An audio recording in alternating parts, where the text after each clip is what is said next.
La musique met l'âme en harmonie avec tout ce qui existe, nous expliquait autrefois Oscar Wilde. C'est bien normal, on peut retrouver la musique partout et depuis toujours dans toutes les sphères de l'existence humaine. Elle nous soutient lors d'épreuves et nous accompagne dans nos moments de gloire. Elle s'accroche à nos souvenirs de la même façon qu'un goût ou un parfum peut nous rendre nostalgiques. La musique est en mesure de raconter parfois mieux que nous nos propres histoires. À son origine se trouvent quelques magiciens qui se permettent de la sortir de leur chapeau entre deux lapins.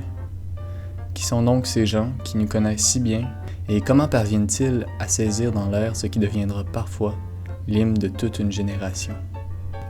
Répondre à cette question en quelques minutes relève de l'impossible. Mais à l'impossible, nul n'est tenu. Installez-vous donc confortablement et laissez vos oreilles se faire guider.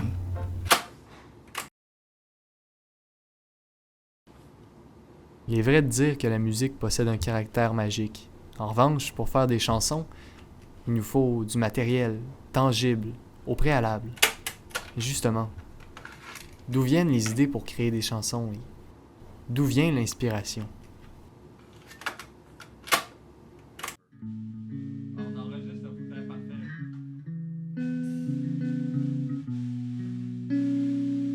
Alors, je me présente, je m'appelle Sophia Lou. Je m'appelle Adrien. Joël. Elle, Alexandre Belzile. pour composer, j'ai présenté ce que j'avais. Puis le groupe élabore sur l'idée. On fait comme une tempête d'idées pendant que le monde jave en arrière, puis on écrit les paroles, on se donne des thèmes. Là. Puis ça va être moi, Adrien, Joël, soit on va partir sur quelque chose, puis on va trouver de quoi d'intéressant.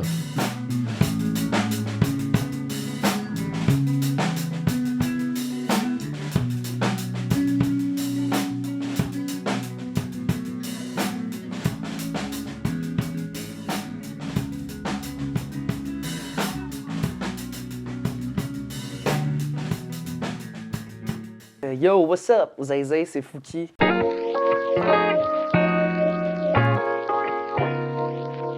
J'ai commencé à écrire des chansons parce que des fois, ça faisait du bien, je pense, d'extérioriser ses sentiments en écrivant sur de la musique parce que écrire sur une mélodie, je sais que je peux aller chercher une émotion encore plus forte.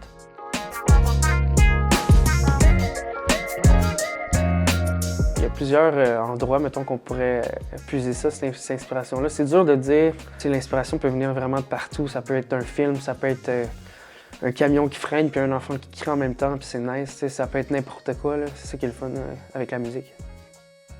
Je puise mon inspiration des sens, de la nature, du corps humain, principalement. Moi je dis là, on peut genre faire une tune hyper dramatique, écrire de façon dramatique sur un sujet qui sert à rien. Puis que la musique soit correcte. Ouais. T'es à l'épicerie, puis il n'y a plus d'oignons. Les différences entre composants en groupe et composants en solo, il y en a beaucoup, là. Les plus grosses difficultés qu'on a à gérer, je pense, c'est souvent Le monde qui pogne. Mon ventre, c'est le bruit de mon ventre. Qui dit dialogue avec moi? Qui dialogue avec moi? Mais tu sors Sophia Lou. Les deux, on a vraiment des grosses têtes, comme une espèce d'orgueil, mais qui est bon parce que on se dépasse tout le temps pour essayer tout le temps d'avoir justement une tune qui est meilleure. Mais quand il y a quelqu'un qui dit « Ah, on fait ça », puis l'entièreté du band dit non pendant genre 1h30, c'est un peu désagréable. Tout seul, c'est que tu peux prendre le temps de réfléchir avec toi-même. Tu te sens sur ce que tu penses, puis tu peux faire tes recherches. On n'a pas tous les mêmes goûts musicaux, fait que c'est indulgent. Faut que tu saches quelle bataille tu dois batailler. Là. Habituellement, là, ça se règle à l'amiable.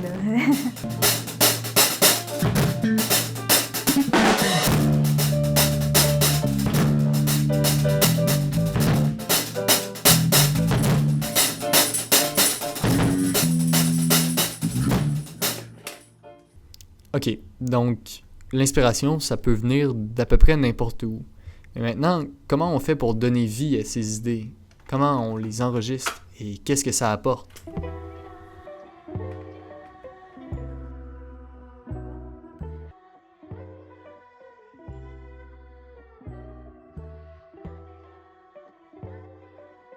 J'ai pas assez d'expérience d'enregistrement pour dire ça, mais de mes expériences, j'ai jamais changé rien pendant un enregistrement. Ça a toujours été ça, j'enregistre puis c'était la même chose. Mais c'est sûr qu'après, l'enregistrement, ça sonne pas pareil, là. Ça a moins de vie puis que quand tu le fais live, là. Notre job sur stage, c'est surtout en répète, avant les tournées, les lancements.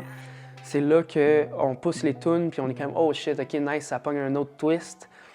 Puis, tu sais, des fois, c'est ça qu'on se dit, on est comme « Ah, fuck, on aurait peut-être dû jammer l'album avant pour re-rec certaines affaires », mais c'est le fun aussi d'avoir quelque chose sur l'album qui est différent en show aussi, t'sais. Les deux sont le fun.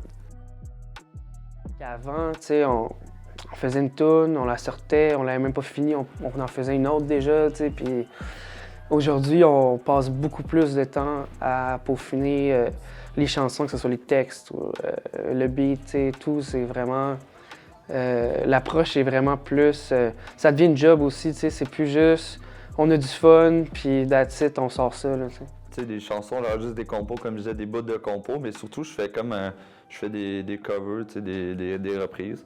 Puis souvent, je me dis, ah, c'est ça que je veux faire, puis là, je joue. Puis là, finalement, je me rends compte, ah, ça marche pas, tu sais. Fait que là, je refais. Puis là, je pense, mon record, une fois, j'avais 85 tracks de drum, parce que ça marchait pas, c'était pas... Puis là, une fois, j'ai pogné, tu sais. Puis c'est ça, parce que c'est juste tu sais, t'as une idée, mais souvent, l'idée, elle change tellement que si, mettons, je te montrais ma tune au début de mon enregistrement, puis à la fin, ce serait vraiment pas la même affaire.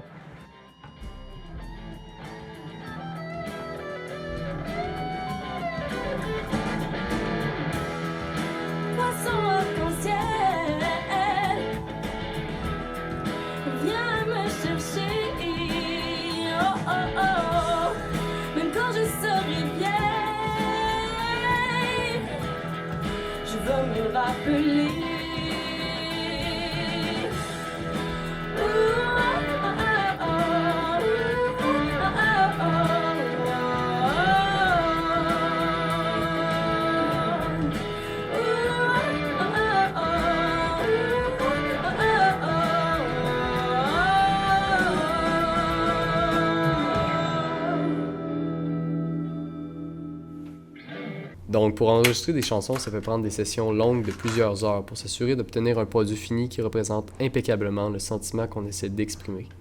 Mais quand vient le temps de les partager, ça fait quoi? Mesdames, Mesdemoiselles, Messieurs, et plus,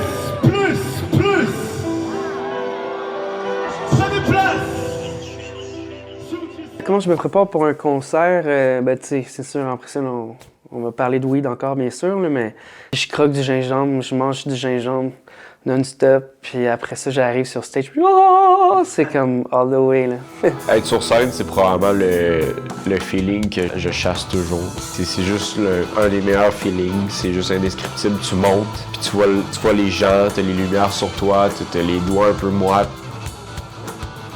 Je suis toujours un peu réticente à me laisser aller. Ouais, j'ai peur un peu du jugement des gens.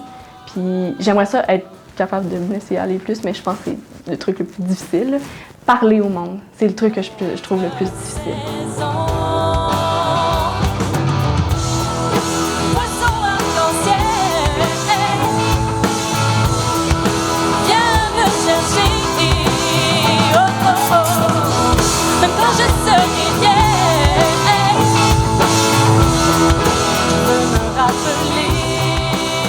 Moi, quand je me sens sur scène, c'est fou comment, c'est mon terrain de jeu, je m'amuse, je me laisse aller. Puis des fois, t'arrives à un spectacle, puis tu te dis « Ah fuck, aujourd'hui, je suis pas dans mon 100% de moi-même », mais le fait d'embarquer sur le stage, de commencer une chanson, de voir les gens qui répondent, après ça, automatiquement, je donne le meilleur de moi-même. Il y a un aspect de communion que j'adore tellement, de voir les gens chanter avec moi, de voir des familles, la tête blanche, les parents, les enfants, les adolescents. Tellement comme, je me sens grateful d'avoir des bons feelings comme ça en spectacle. Fait que moi, j'embarque sur le stage, tout, ça se passe de même. La première chanson, après ça, le show est déjà fini, tellement que ça passe vite dans ma tête, là.